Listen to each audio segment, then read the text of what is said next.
welcome to the Off the Charts Football Podcast. I'm Mark Simon, joined by SIS VP of Football Matt Manocherian and lead football analyst Alex Vigderman. Hi, guys. Hello. Hey, are we talking brackets today or what? Now we're talking draft, as we have the last couple of episodes here. And we're going to talk about it from a statistical perspective today, rather than from a scouting perspective. That's why Alex is here. He works in our R&D group, as does Matt. Let's start with some overview. We can actually do some analysis of our scouting first, so we're not completely done with scouting. How do our scouting grades, the ones that we talked about the last 2 weeks, how do they match up with how players turn out to be?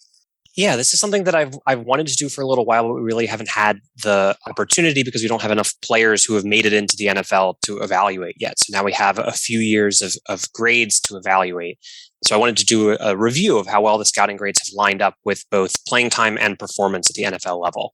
In terms of making an impact in your first 2 years, which our scouting reports are based on, it's what you're going to be 2 years into the NFL. Being graded at that like 6.7, 6.8 level, the sort of solid starter grade is really a clear line of demarcation in terms of both playing time and performance.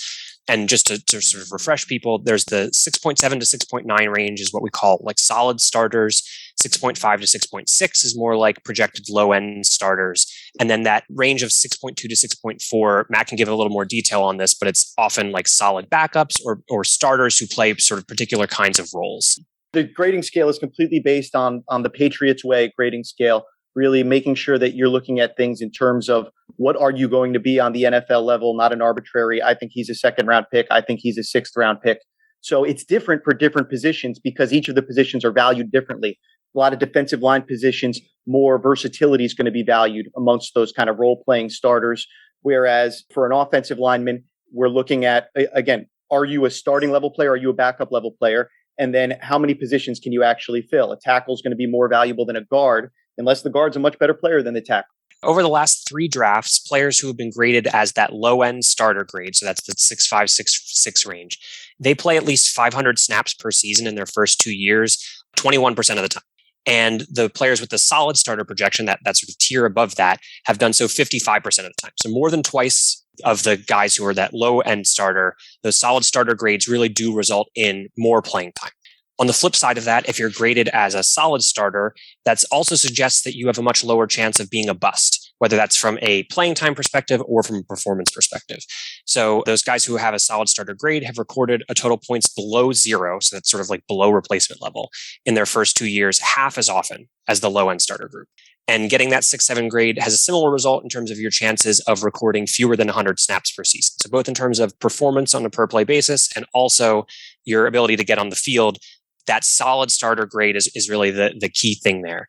If we also look at the line between the sort of low-end starter and the high-end backup or situational player, we see similar leaps in the success of the pick. So these are things that are obviously intuitive. We would expect these things to be the case, but it's good to have some data behind the sort of intuition about how our grades should work out. So Alex, that's super interesting. This is something we've been wanting to do since we started the whole scouting department here at SIS, getting into a real analysis of this. Just to be clear, this is going to be coming out in an article next week that is going to be part of the launch of the new NFL draft site that we're going to have that's replacing the Football Rookie Handbook. So for everybody that knows the Football Rookie Handbook, it's no surprise. If you don't know, in the last 3 years, this has been in book form. This year, we're moving it to a brand new website with our awesome engineering and product design talent that we brought on board at SIS. And this is going to be one of the articles that's going to accompany that sort of draft guide content. And I can't wait to read the whole thing. Alex, getting back to specifics of players here and the way that things shake out after they get picked, how do we do on quarterbacks? We do okay on quarterbacks. The nice thing is, there's sort of an interesting phenomenon with recent quarterbacks where the guys who are below that like 6.5 grade, so the guys who we tab as backups, have basically almost all not really played meaningful snaps. So we look pretty good just because a lot of those guys have not really even gotten on the field. And so just in general, if you're looking at sort of like a graph of the relationship between the grade and both your playing time and your performance, there really is a jump there once you get above that sort of low end starter grade. And so we have a pretty high correlation, therefore, between our grade coming into the draft and your snap share over the first 2 years of your career. Performance is a little bit noisier. That's true just in general. Total Points does a very good job of evaluating players, but it is still, up to the vagaries of your teammates and EPA type stuff. So the correlation isn't quite as high, but relative to the other positions, quarterback does do pretty okay. So thinking about that with my scouting hat on, I can tell you that, when you're with a team, a big part of the hard part of scouting and evaluating scouts and understanding who's a good scout and who's not a good scout is you can only really evaluate the players that you graded that made it onto your team, because you're always grading them for how they're going to fit onto your team. And that's the only place that you end up seeing the sample size of how their career turns out, right? We don't ever get to find out what happens in the 31 other potential teams that drafted him. So there's always like a really weird thing going on between like whenever you look at the success or failure of a player on the NFL, it's kind of obvious to say, but where they end up is going to make a huge difference. But when you evaluate the players and you're trying to understand how accurate the evaluations are, that plays a big sort of role in understanding all of this. It's like, well, the players that we thought were good were going to get snaps.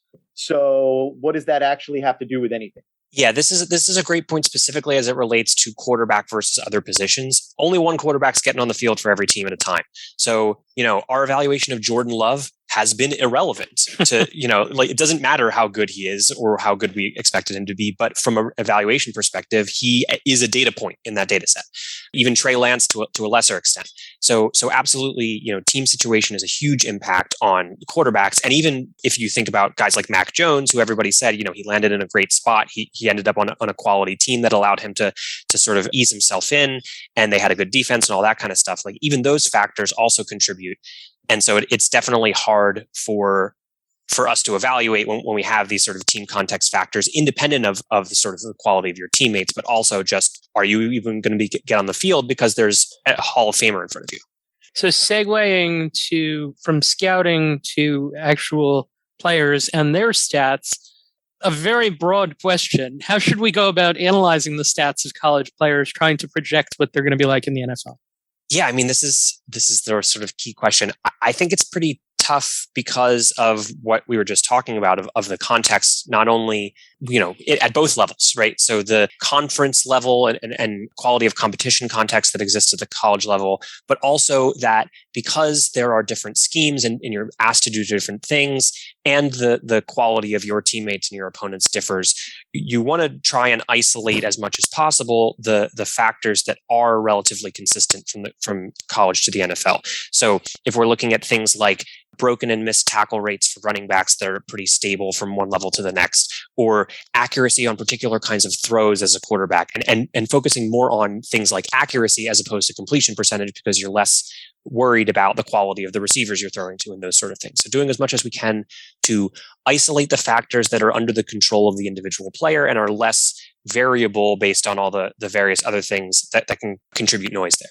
And the other thing just to think about is that performance, when you're projecting a player's performance, the only thing that goes into that isn't just the evaluation. Like certainly there are things you can do as you evaluate to try to make sure that you're creating more predictive metrics to understand things into the future.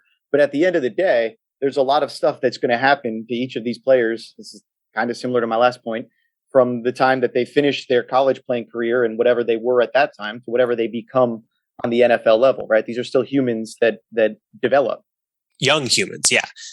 Everyone's going to, for the rest of eternity, we're going to talk about guys like Josh Allen, who just develop accuracy and become the kind of player that justifies the pick that he was taken at. But when he was out of college, he was pretty raw, and lots of players who were taken like that go the other direction. And so the ability, I suppose, if we could identify the sort of grit factors and these sort of soft skills that turn a guy who has potential into a guy who has actualized that potential, that would be very valuable, but it's very difficult to ascertain that. Right, or difficult to ascertain that like Brian Dable is going to have great success with him after his illustrious coaching career to that point involved the development of not so many quarterbacks. I actually think of this like with Josh Allen and that trait. I'm very interested to look as we get more and more data and can look at things sort of longitudinally about at which traits are stable, which traits this is what you are, and this is what it's going to be, and maybe there's an aging curve that we can attach to it that we feel pretty good about. And then which traits you can actually improve upon. Like maybe Josh Allen's a little bit like Jason Kidd. I remember when I thought like a shooter was a shooter in the NBA. Jason Kidd was a bad shooter for most of his career. He's one of my favorite players growing up. So I feel okay slandering him. But obviously he became, one of the best. He became, like one of the leaders in total 3-pointers made in his career by the end of his career. And obviously now he's like nothing compared to what we see from 3-point shooters in the NBA. But that's clearly a very learnable skill for NBA players. Maybe accuracy is more learnable than it was in the past. We'll talk about the accuracy thing in a little bit. But yeah, I do think that there's definitely a longitudinal thing that we should be looking at here when we have a little bit more data for exactly that kind of reason. So staying with quarterbacks for a second, what can we glean about this group of college quarterbacks from their numbers? I imagine with someone like Malik Willis at Liberty, it's a little harder to translate those to the pros than with someone like Kenny Pickett, Desmond Ridder, or Sam Howell. Willis is difficult. I mean, the quality of competition thing for him is absolutely a factor. But even for guys who are in these like big programs, they're traditional pocket passers, like everything about them is relatively sort of the NFL prototype of quarterback. You think of guys like Justin Herbert or even Josh Allen, and they have pretty meaningfully fluctuated in terms of things like accuracy, both within college and at the pro level. To sort of evaluate this, we can use something that John Shirley, formerly of SIS, now a researcher for Elias, who wrote about prospects' performance in various accuracy measures that we have, all the way up to what he called on-target percentage plus minus. So that's comparing your on-target percentage of your throws to what we'd expect based on things like the type of throw, where it was thrown, the route that you're throwing, the weather, all sorts of things. And so Kenny Pickett, for example, has rated as above average each of the last 3 years by that measure. So if we're talking about guys who sort of show consistent accuracy and that this is a trait, Kenny Pickett seems to present that. As a contrast, Desmond Ridder has been below average each of the last 3 years. So if we want to believe that this is something that is sort of stable about a player, I believe in Kenny Pickett's accuracy more than I believe in Desmond Ridder's accuracy. And for what it's worth, Sam Howell was elite in 2020 from this perspective, and he had a down year this year, but was still above average by this metric. So just to give a sense for those top guys. And to put this in context, if we look at accuracy of in college of players who have had some amount of playing time in the NFL, because obviously we can't evaluate your accuracy if you don't play. Of the 22 college player seasons by guys like Joe Burrow, Trevor Lawrence, Davis Mills, Drew Lock, Dwayne Haskins, Gardner Minshew, all these guys who have been drafted the last few years who have gotten a decent amount of playing time. We have 22 player seasons. Only 3 of them were below average and on target plus minus. If you want to play at the NFL level, even if you're playing, poorly, if you want to get the shot to play at the NFL level, you have to be accurate. Well, that's definitely been true. That's what I learned as a scout coming up is that you need that, and that needs to be one of those traits. It's kind of interesting when you think about it. Like, I still wouldn't want a below average accuracy quarterback, but if they had like every other tool like Josh Allen had, and you told me like there was that was a trainable skill, I might want to. Maybe there are some players that should have gotten shots that didn't because they were like, no, this is another Jamarcus Russell. Like, we can't have him. I don't know. Yeah. I do think that there's definitely, we talk about this in various contexts of this sort of sampling bias effect of guys only get to a certain point if they're a certain level of accurate. And that's true at every level that you can cut players off at. So yeah, you need to be accurate, but you don't necessarily need to be accurate coming out of college if we can, find a way to improve that. And then, talking about the sort of vagaries of evaluating college players, like one of the best seasons we've had in terms of on target plus minus was Jalen Hurts.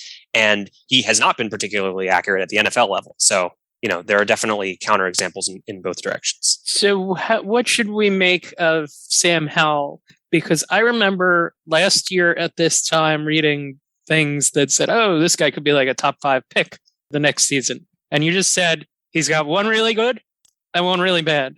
What are we supposed to make of that? Yeah, it's tough. I mean, even Justin Herbert to some extent had this phenomenon where he was really like a super elite prospect the year before he came out, and he had kind of a down year, not quite as dramatic in terms of perception as Howell.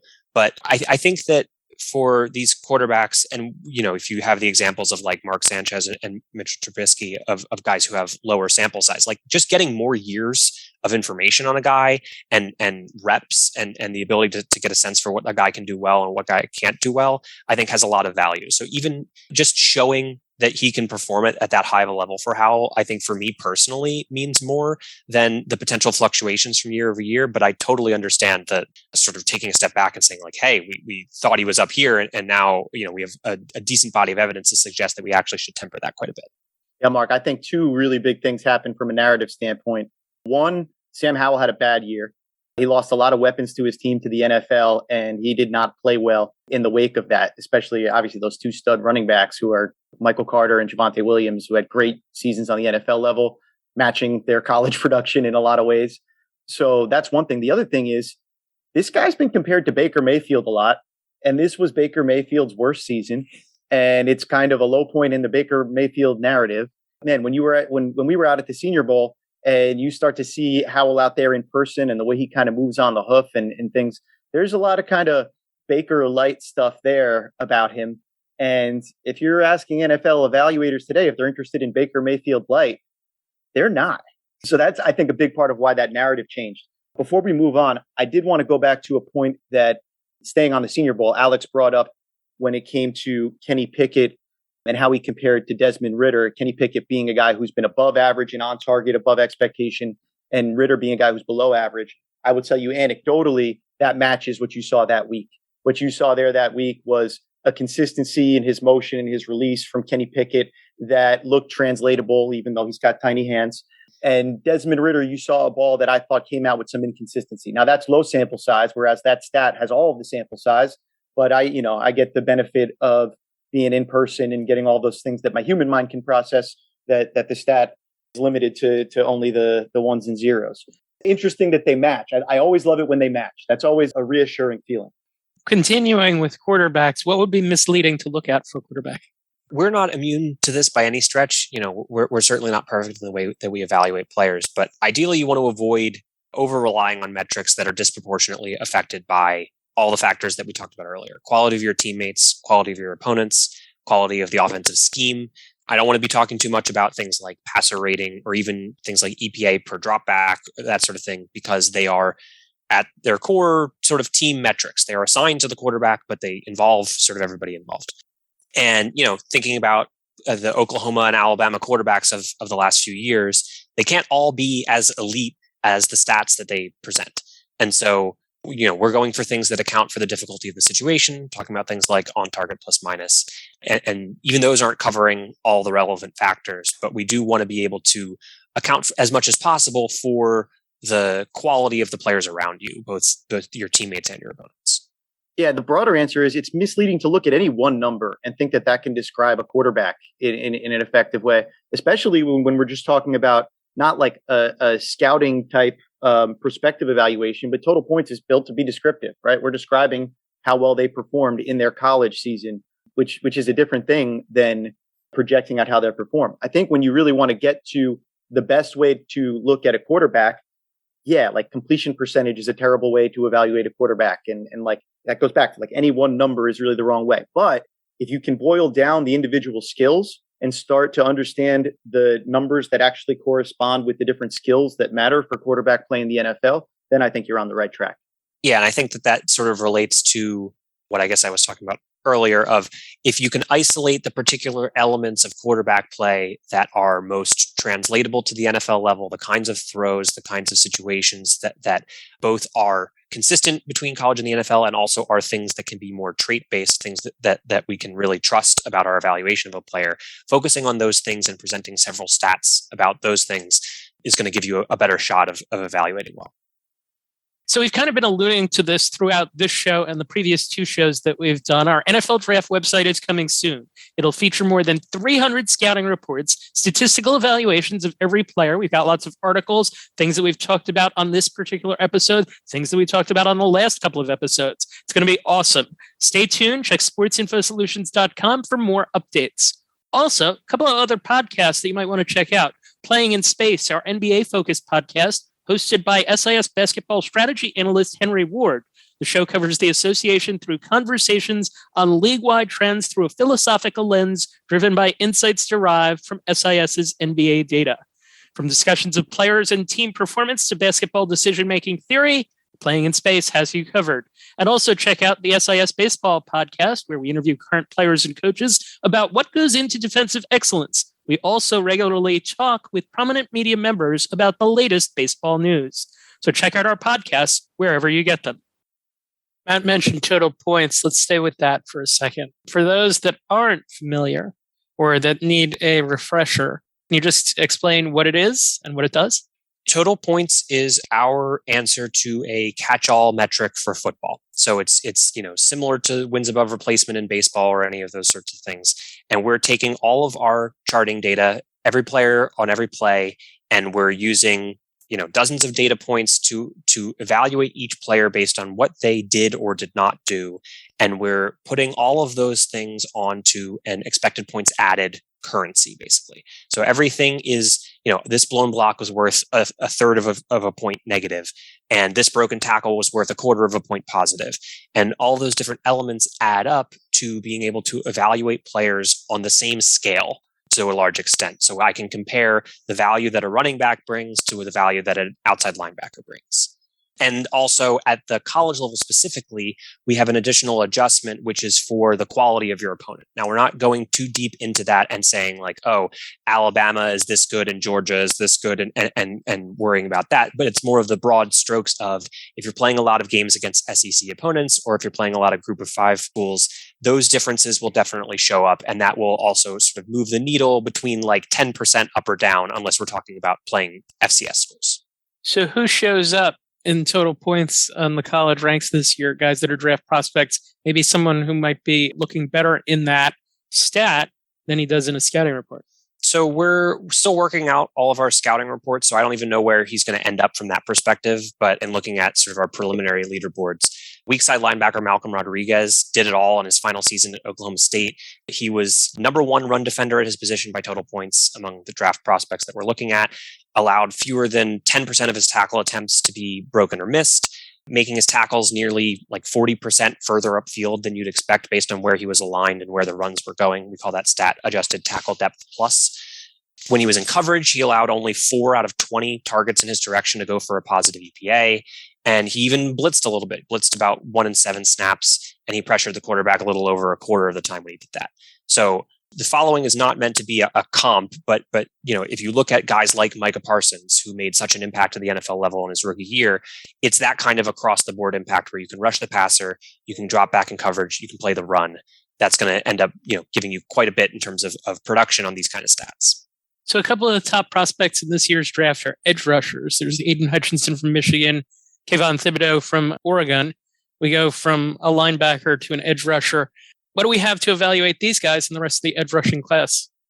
Yeah, we have a good suite of pass rushing stats this year, but we'll start with total points because that's my favorite.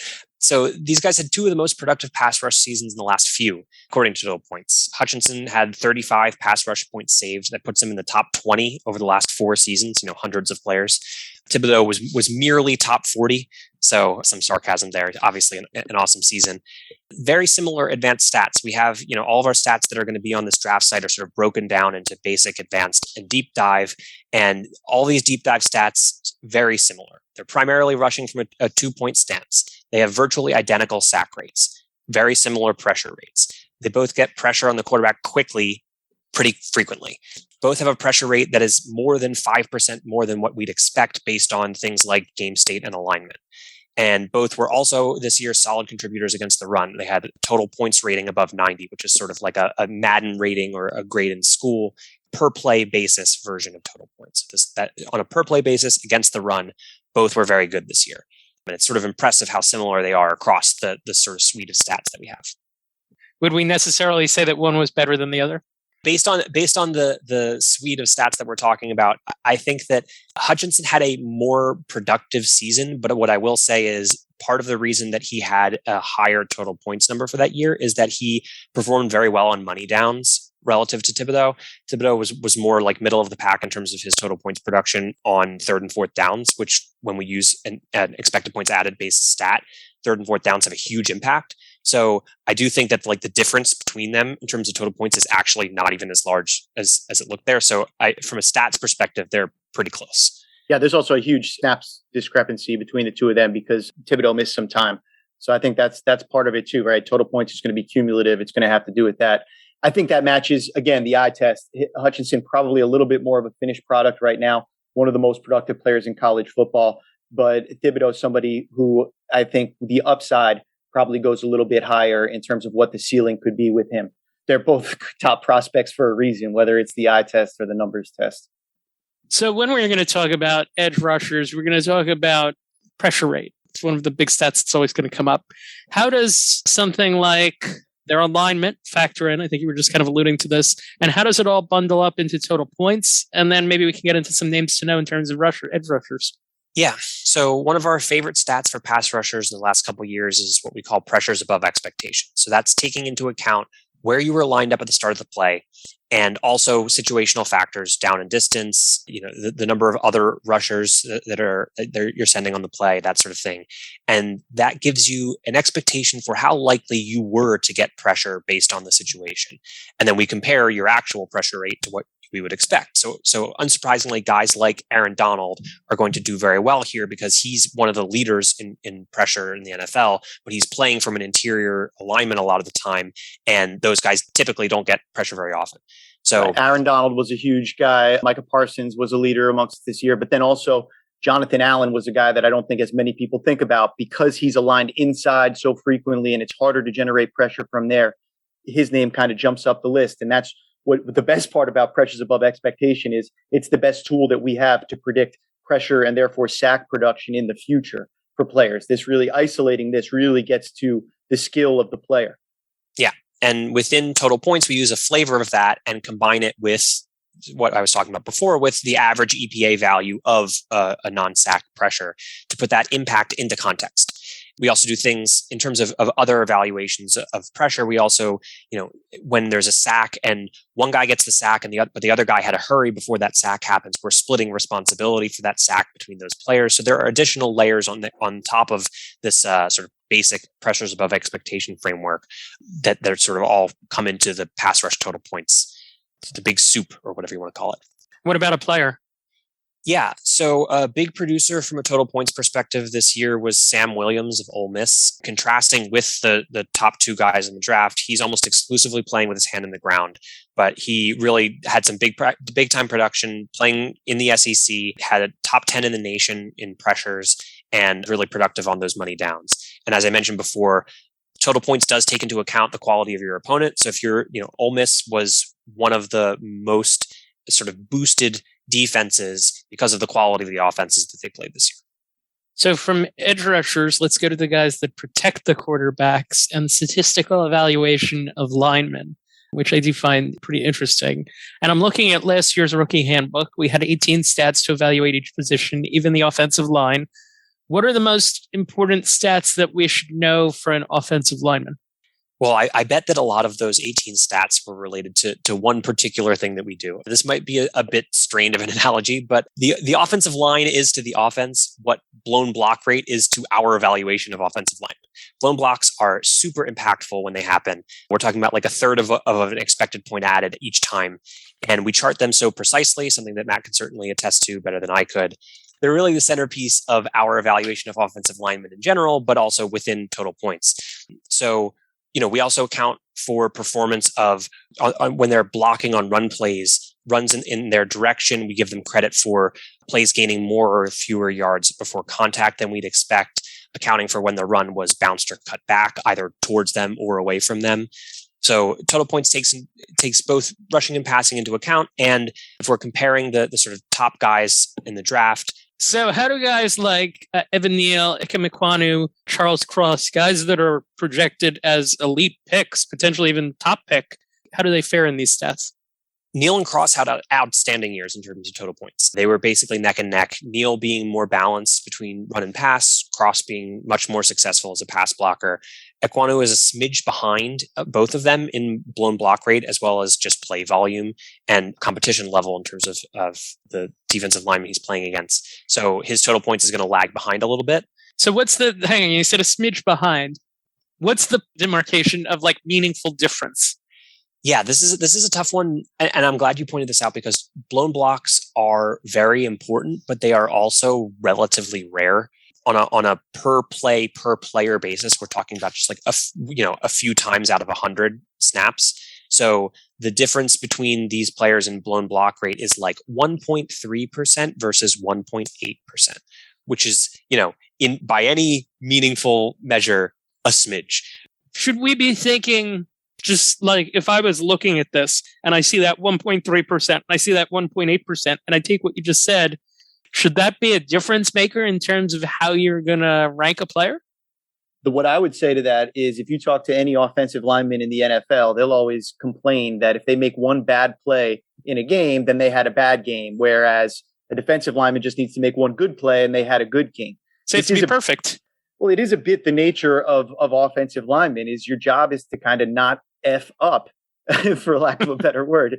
So I think that when you talk about those differences, okay, it's 0.5%, but that's over the course of 1,000 snaps in a season.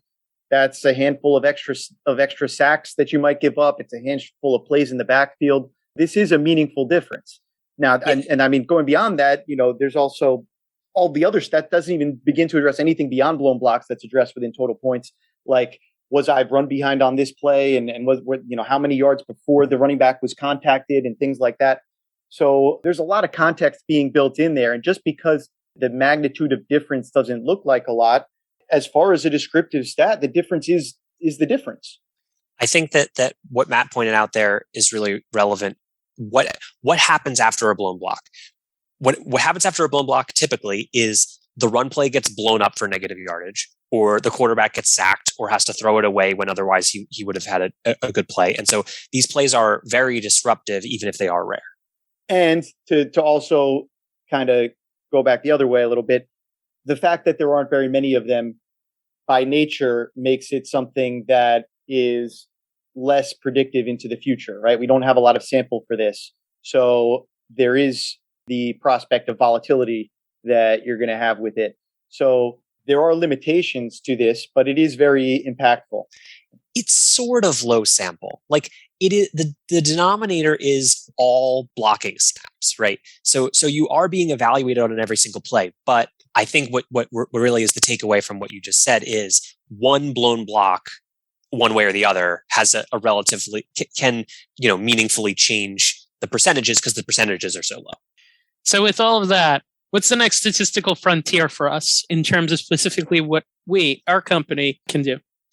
So I will speak just sort of from a personal interest perspective. I think what I would really like to do, total points, for example, takes into account the quality of your opponent and understands that you're playing in a certain context and that your stats should understand that you were doing whatever you did in either a particularly easy circumstance or a particularly difficult circumstance. Ideally for me, almost all of our stats would operate something like that. And we would have some ability to translate this guy had X yards after contact per reception adjusted for the quality of the defense that he was playing against. And basically every stat, we would have some notion of how difficult was it for you to accomplish the things that you did accomplish. For me, I would say that a lot of what I'm particularly interested in is figuring out which the specific traits from a scouting perspective we can really start to hone in on, to really start to understand how the data applies in that sense. And doing more now that we have a few years of this stuff, like we've been kind of patiently waiting here, building up our scouting database, building up our player database, statistical database. I think we're finally reaching the point where we can start to tease some more out of it. So instead of using this as a tool where we say, this is how well this person performed in college and feeling pretty good about that, we can get to a point where we're saying, this is how this trait projects to him in the pros. And that to me is a more fun question to try to get to the bottom of. Going back to the beginning of our conversation, the comparison of our scouting grades to performance at the NFL level, one of the things I started out thinking about, but didn't really have a great set of answers for, was exactly that. Taking our grades at a trait level, all of our positional factors and critical factors, and trying to create a stat that is analogous, see if those are predictive. Because I think, to our points about we don't want one stat. We want several stats to be able to measure all the different elements of a player's performance. If we can create stats that map very cleanly to the factors that we're evaluating from a scouting perspective and evaluating against those, then maybe we do a better job. Cool. This wraps up the Off the Charts podcast for this week. Thank you, Matt. Thank you, Alex. Thank you, Justin Stein, our producer and editor. We appreciate you listening. I'm Mark Simon. We'll see you next week.